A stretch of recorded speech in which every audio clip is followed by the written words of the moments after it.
I love a good ghost movie, so when I heard about this oddball ghost mystery making the rounds and winning awards at the film festival circuit, I knew I had to check it out. Personal Shopper is about a girl played by Kristen Stewart living in Paris. Her twin brother died a few months earlier, and she won't leave Paris until she gets a sign from him. The thing is, she's a medium, so she's long been able to sense the spirits of the dead. Her brother also had the same gift and said that after he died, he'd find a way to contact her. She's splitting her time between her apartment and the house where her brother used to live, and while she's there, comes into contact with something else. I really enjoyed this, but I could see some folks not getting into it. While this isn't something I would call horror, it still had plenty of scares. Not the usual jump scares or the cat leaping out of the closet type, but just this unsettling feeling of dread that permeated the film. After her contact with the spirit, she starts getting mysterious texts that may or may not be from her dead brother. This was handled very effectively. The text said just the right amount of ambiguous things to keep the character and the audience guessing. I've seen people saying that the film is slow and boring, to which I agree and disagree. The film is slow, intentionally so, but I never found it boring.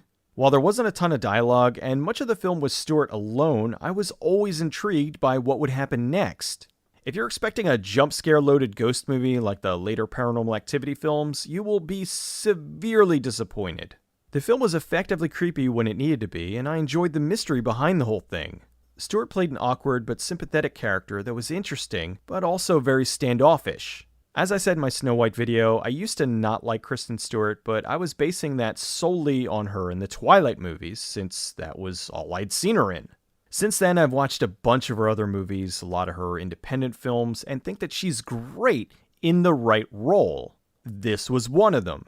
Her role of Maureen was a very sad character, someone whose life was on hold until she had resolution over her brother's death. She's stuck in this situation when she doesn't know when her life will be able to continue.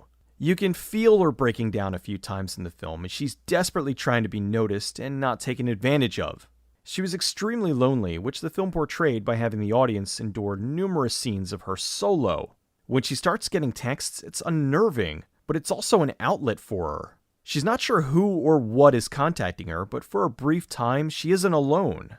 Beyond that, it gives her the push to do some things that she wants to do, but knows that she shouldn't. The downside was that I will admit it did take its dear sweet time with things. By the end, I didn't mind as much because overall I was satisfied, but during the film there were a few times when I wondered when they were going to get on with it. Possibly intentional, because every time I started to wonder when things were going to progress, they immediately did. Often it would go in a direction that I wasn't wholly expecting, which is why I felt satisfied at the end. Not twists and turns, just some unique plot points that kept the film engaging.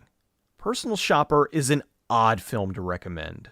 Some folks will see it as a young girl trying to cope in her own unusual way with the loss of her twin, while others will see it as nothing but Kristen Stewart sitting by herself fiddling with her iPhone.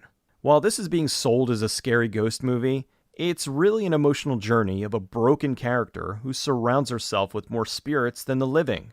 It's a movie that some will love and some will hate. You'll either be riveted or bored to tears. I was mostly captivated by it, and while yes, it was the farther side of the art house film spectrum, it still felt like there was enough there for a non-artsy audience. Stewart's performance carried the film, and if that sounds painful to you, avoid this movie at all costs.